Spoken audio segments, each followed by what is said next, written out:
ಮೋಡಗಳು ಬೆಟ್ಟಗಳ ಭುಜದ ಮೇಲೆ ಮೆಲ್ಲಗೆ ಮಲಗುವ ತಾಣವಿದು.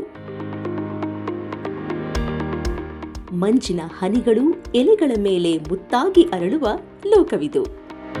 ಕಾಫಿಯ ಪರಿಮಳ ಗಾಳಿಯೊಂದಿಗೆ ಬೆರೆತು ಮನದೊಳಗೂ ಮಲೆನಾಡಿನ ಕಂಪು ತುಂಬುವ ನೆಲವಿದು. ಅದುವೇ ನಮ್ಮ ಮಲೆನಾಡಿನ ತವರೂರು ಚಿಕ್ಕಮಗಳೂರು. ಕಾಫಿ ನಾಡು ಚಿಕ್ಕಮಗಳೂರು ಜಿಲ್ಲೆಯ ಮೂಡಿಗೆರೆ ತಾಲೂಕಿನಲ್ಲಿ ಜನಿಸಿ ದೇಶೀಯ ಕಾಫಿ ಉತ್ಪಾದನೆಯನ್ನು ಹೆಚ್ಚಿಸಲು ಹಾಗೂ ಕಾಫಿ ಕೃಷಿಯನ್ನು ಉತ್ತೇಜಿಸುವ ಉದ್ದೇಶ ಹೊಂದಿರುವವರು ಇಂದಿನ ನಮ್ಮ ಜನನಾಯಕ ಕಾರ್ಯಕ್ರಮದ ಅತಿಥಿ. ಅವರೇ ವಾಣಿಜ್ಯ ಮತ್ತು ಕೈಗಾರಿಕಾ ಸಚಿವಾಲಯದ ಅಡಿಯಲ್ಲಿ ಬರುವ ಸ್ವಾಯತ್ತ ಸಂಸ್ಥೆಯಾದ ಭಾರತೀಯ ಕಾಫಿ ಮಂಡಳಿಯ ಅಧ್ಯಕ್ಷರಾಗಿ ಸೇವೆ ಸಲ್ಲಿಸುತ್ತಿರುವ ಶ್ರೀಯುತ ದಿನೇಶ್ ಎಂಜೆ.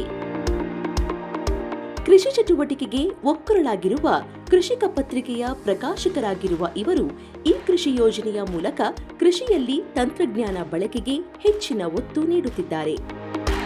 ಕರ್ನಾಟಕದ ಪ್ರಮುಖ ಬೆಳೆಯ ಕೃಷಿ ಹಾಗೂ ಅಭಿವೃದ್ಧಿಗೆ ಅವರು ನಿಯೋಜಿಸಿರುವ ಉಪಕ್ರಮಗಳನ್ನು ಅವರ ಮಾತುಗಳಲ್ಲೇ ತಿಳಿದುಕೊಳ್ಳೋಣ ಇಂದಿನ ನಮ್ಮ ಜನನಾಯಕ ಕಾರ್ಯಕ್ರಮದಲ್ಲಿ.